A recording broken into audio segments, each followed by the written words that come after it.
नमस्कार मित्रों, आज की कक्षा में आप सभी का हार्दिक स्वागत है। आज हम लोग ध्वनि परिवर्तन नियम को जानेंगे। हालांकि हम लोग पिछली कक्षा यानी इससे पहले की जो वीडियो है उसमें जो हम लोगों ने ध्वनि परिवर्तन नियम की परिभाषा को देखा था और कितने प्रकार के ध्वनि परिवर्तन नियम हैं उसको देखा था। तो हम लोगों ने देखा था कि इस प्रकार से 10 ध्वनि नियम हैं, जिसमें कि हमारे सिलेबस में यानी पाठ्यक्रम में पीजी के पाठ्यक्रम में 3 नियम को बताया गया है, लेकिन हम लोग हिंदी के छात्र हैं, सभी नियमों को जानेंगे। जैसा कि मैंने उस दिन कहा था कि हमें सभी नियमों को पढ़ना है। तो आज जो हम लोग पढ़ेंगे ग्रीम नियम पढ़ेंगे। यह ग्रीम नियम के बारे में मैंने उस दिन की कक्षा में भी यह बात हुई थी कि यह ग्रीम नियम क्या है और किसने ग्रीम नियम की बात की है। तो यह चूंकि लंबी कक्षा हो जाएगी, इस वजह से मैं समय का जाया ना करते हुए शुरुआत कर रही हूँ और समय को बचाने के लिए तो बंधु हमें यह जानना है, इस नियम को जानने के लिए कुछ मुख्य बिंदुओं को जानना बहुत ही जरूरी हो जाता है। जैसे कि वर्णों को पहचानना।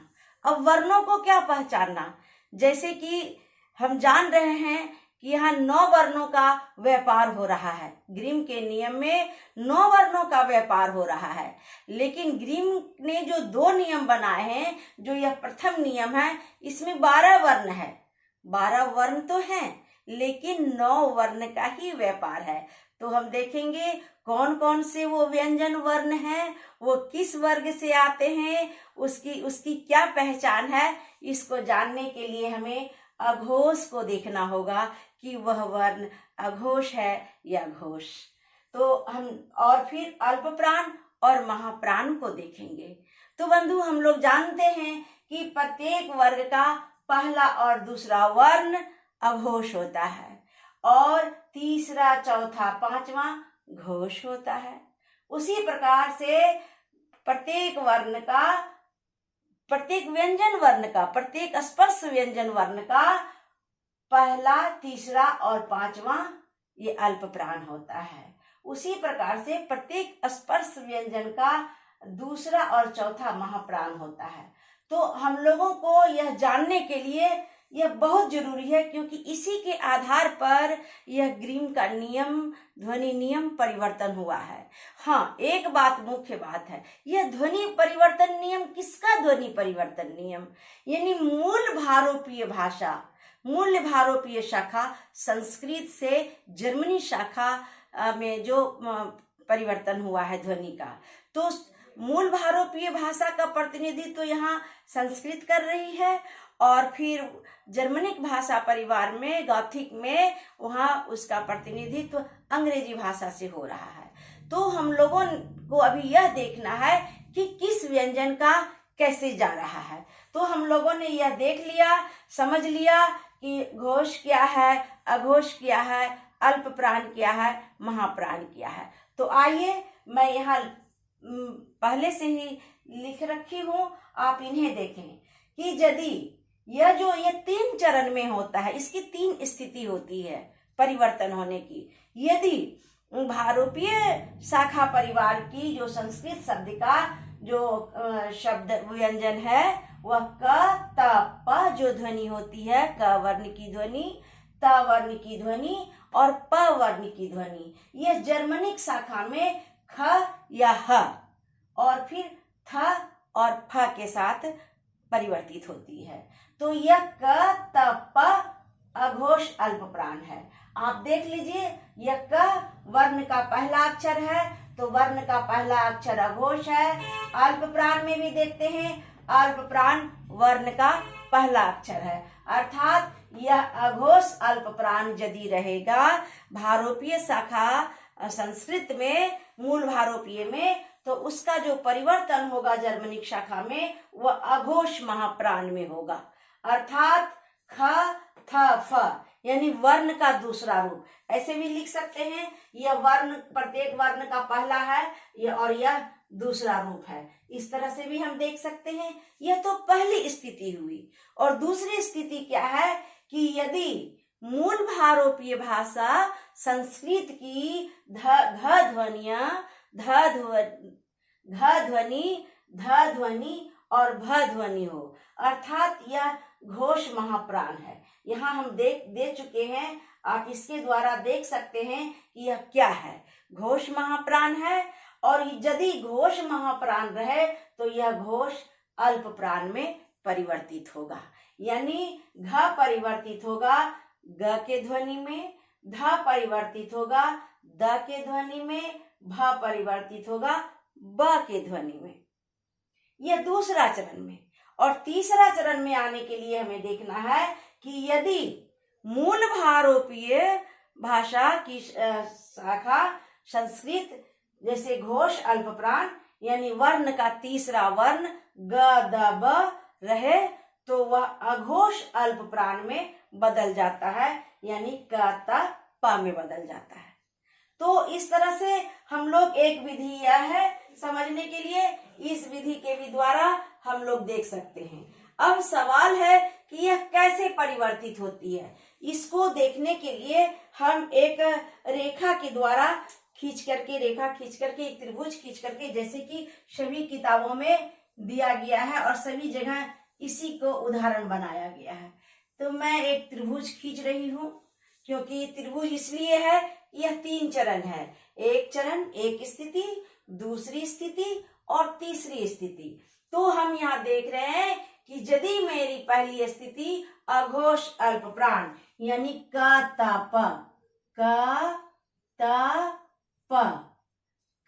त प रहे तो यह परिवर्तित होगी जर्मनिक शाखा में जाकर के। यहाँ भी देख लीजिए ह को भी लेता है, ह और थ और फ। यह परिवर्तन इसमें हो गया। अगर अब यह बात अब फिर इधर यदि ख थ फ है यानी ह थ फ है, ये दूसरी चरण में जाकर के यह बदल जाएगा। जैसे कि यह दूसरा चरण का हमने लिखा यहाँ घ ध भ, और ऐसे भी किसी भी तरह से हम लिख सकते हैं। ख थ फ का यहाँ इसमें से नहीं है, ख थ फ से चेंज नहीं है, क्योंकि हम यहाँ देख रहे हैं क त प ख थ फ घ ध भ ग द ब में परिवर्तित हुआ है। यानी एक माँ पहला अक्षर परिवर्तित हुई है, दूसरा वर्ण, पहला वर्ण परिवर्तन हुआ है दूसरा वर्ण के साथ। अब यहाँ देख रहे हैं घोष महाप्राण। अब घोष महाप्राण में क्या है? घ ध भ, घ ध भ। एक चीज ध्यान दीजिएगा बंधु, हम इसको कहीं से भी लिख सकते हैं। यह नहीं है कि मेरा यह क्रम है, ये तो 1 में दिए हैं तो इसी से शुरुआत करेंगे, ये दूसरा, कहीं से भी हम शुरुआत कर सकते हैं, क्योंकि यह अलग अलग चरणों में है, अलग अलग स्थितियों में है। यह भारोपीय ध्वनि है घ ध भ, और यह परिवर्तित हुई है किसमें? जर्मनिक शाखा में जाकर के ग द ब में, ग द ब। अब आप लोग यह नहीं सोचिएगा कि उस किताब में तो यहाँ घ ध भ से स्टार्ट है और फिर आपने यहाँ क त प से शुरुआत कर दी है।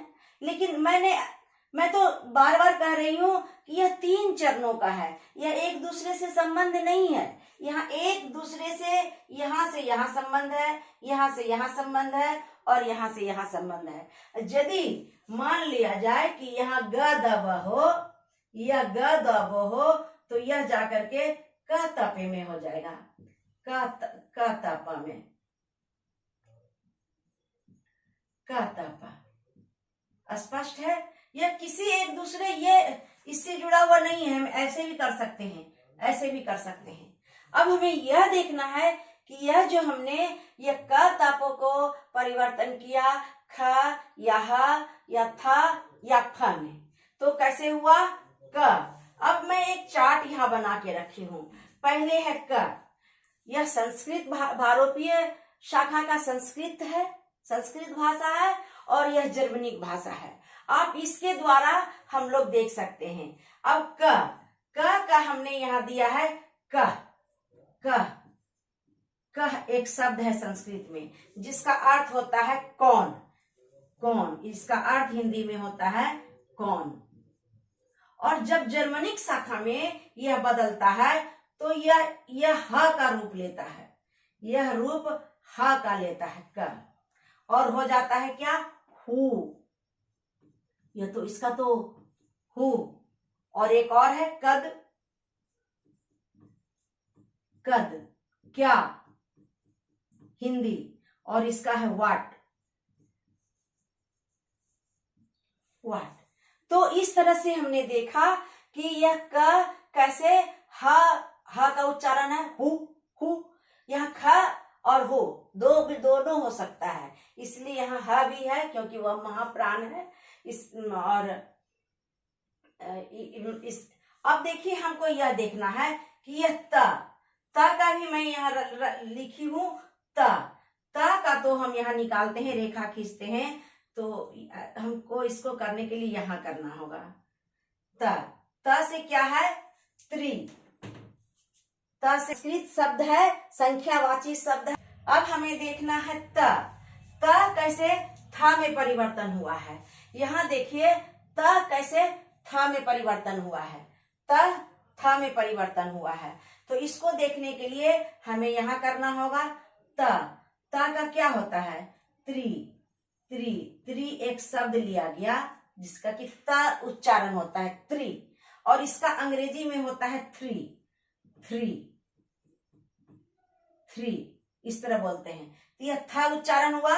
अंग्रेजी में भी हम लिख सकते हैं THREE, थ्री। यह उच्चारण था का लिया तो यह त बदल गया थ में। इस प्रकार हम देखते हैं कि प बदल जाता है फ में। अब वैसे ये इस चार्ट को भी आप लोग स्क्रीनशॉट ले लीजिए, उससे भी हो जाएगा, लेकिन समझने के लिए आप देखिए यहाँ प से पद है। पद, ये प शब्द है, यहाँ पद प शब्द है, यह किस में बदल गया, फ में। और यहाँ हमको फ को देखना है, तो हम इसको यहीं पर लेके आते हैं। इसका अंग्रेजी में होता है फुट। Foot foot. तो ये फ किस एफ से क्या होता है, फ। ये इसका ध्वनि, एक चीज और ध्यान दीजिए, यह ध्वनि परिवर्तन है, यह अर्थ परिवर्तन नहीं है, शब्द परिवर्तन नहीं है, यह ध्वनि परिवर्तन है। तो इस तरह हमने देखा कि कैसे क का ध्वनि ख में हुआ, ता का थ से, और प का फ से। यानी यह किस में, यह जर्मनिक भाषा में आया, भारोपीय संस्कृत भाषा से, मूल भारोपीय भाषा से बदल करके आई।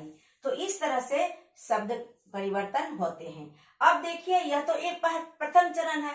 अब दूसरा चरण की बात कर लीजिए। अब यहाँ क्या है, घ और ध, यहाँ मैं लिखती हूँ। घ परिवर्तन हो रही है किसके साथ, यहाँ देखिए ग के साथ। ग के साथ। और यह क्या है, घ क्या है, घोष महाप्राण है, यानी वर्ण का चौथा, वर्ण का यह चौथा पुत्र है यह, और कवर्ग का वह चौथा पुत्र है, और उसका किसमें हो रहा है, कवर्ग का तीसरा पुत्र में, यानी तीसरा में चेंज हो रहा है। अब देख लेते हैं कैसे चेंज हो रहा है। तो यहाँ चार्ट में हमने दिया है हंस। घंस से ही हंस हुआ है, घंस। तो यह परिवर्तन, घ शब्द परिवर्तन हो रहा है गौ में, और इसको अंग्रेजी में क्या कहते हैं, गूज। गूज। तो ये जी ग हुआ। इस तरह से हम देख रहे हैं कि कैसे यह ग में परिवर्तन हो गया। यहाँ भी देख लीजिए, मैं 3 तरीके से स्पष्ट की हूं, और यहाँ भी देख लीजिए, ये ग में हो गया है। ध, अब देखना है ध कैसे हो गया है। अब यहाँ मैं यहाँ रख लेती हूँ ध।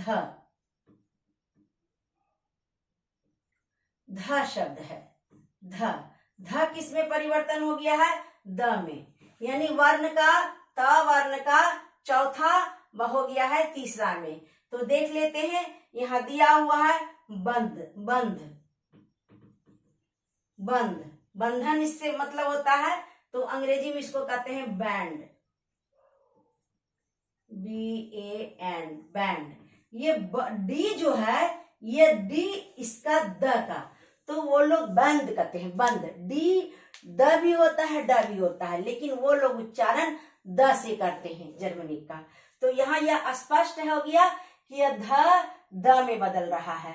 और है जैसे विधवा, मैं यहाँ लिख करके दिखा देती हूँ, विधवा, विधवा, विधवा, ये ध परिवर्तन हो रहा है विडो में,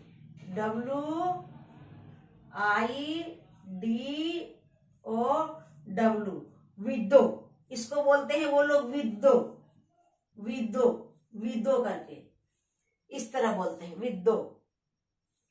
तो यह द में परिवर्तन हो गया।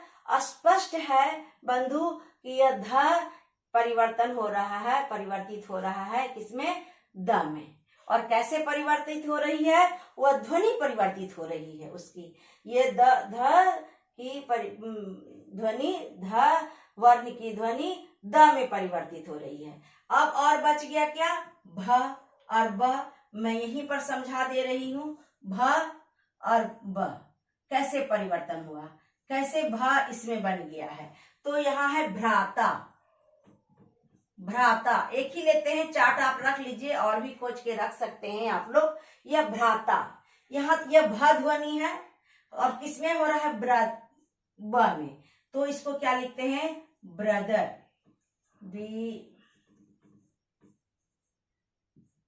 BROTHER, brother. तो ये स्पष्ट है कि यह भ शब्द, यह ब ध्वनि का, यह भ ध्वनि ब ध्वनि में परिवर्तित हो रही है।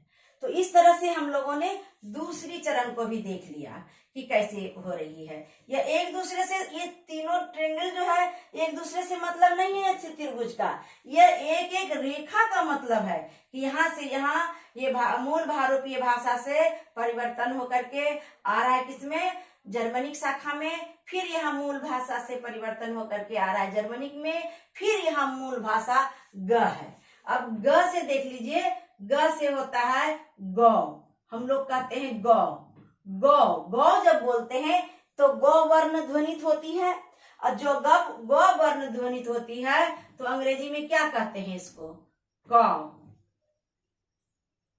COW, कौ, अंग्रेजी में कौ कहते हैं, यानी यह क ध्वनि में ध्वनित हुई क। तो इस तरह से मैं यहाँ चार्ट में भी दे रखी हूं, गौ, कौ, गाय, जिसका अर्थ होता है गाय। अब त, अब देखना है, तो ग द ब हो गया, अलग अलग है, एक साथ नहीं पढ़िएगा इसको। ये ग बदल गया क में। अब देखना है यह द ध्वनि जो है यह त में कैसे परिवर्तित होती है। तो द से होता है, एक शब्द संस्कृत में है दशम, दशम, दशम, अंग्रेजी में कहते हैं 10, हम लोग बोलते हैं 10, वो लोग बोलते हैं 10, यानी वह 10, क्योंकि जर्मनी भाषा में चेंज हो रही है ना, तो यह 10 यानी त। तो इस तरह से हम लोग देख रहे हैं कि यह इसके साथ जुड़ रहा है, स्पष्ट है, जिसका अर्थ होता है 10। उसी तरह दो है, दो, टू करके बोलते हैं वो लोग, जिसका अर्थ होता है दो। अब अंतिम देख रहे हैं बो शब्द पो में परिवर्तन हो रहा है। यह संस्कृत में नहीं मिला, खोजने के बाद विद्वानों ने देखा कि यह नहीं है, तो फारसी का एक शब्द उठाया है लब, लब, लब, लब, लब, लब, लब मतलब कि ओठ, अंग्रेजी में इसको कहते हैं लिप, LIP, लिप, लिप। तो यह देखा जा रहा है, ये जो प है, ये प और यह जो ये प और ये ब कैसे ये बदला, यानी ये ब लब बदल गया पी में, दिख रहा है, समझ में आ ही रहा होगा। लब, लब और लिप, यानी ये ये प में बदल गया है। तो इस तरह से हम लोग देखें कि यह याकोब ग्रीम का ध्वनि नियम का प्रथम नियम का प्रथम पाठ, अभी एक पाठ और है जो छोटी छोटी वीडियो मैं इसलिए बना रही हूँ क्योंकि बहुत बड़ा हो जाने के बाद लोग देख भी नहीं सकते हैं, समझ भी नहीं सकते हैं, इसलिए मैं इस तरह से बनाई हूँ। अगर आप लोगों को किसी प्रकार की कहीं कमी नजर आए तो जरूर आप हमें कमेंट में देंगे। नमस्कार।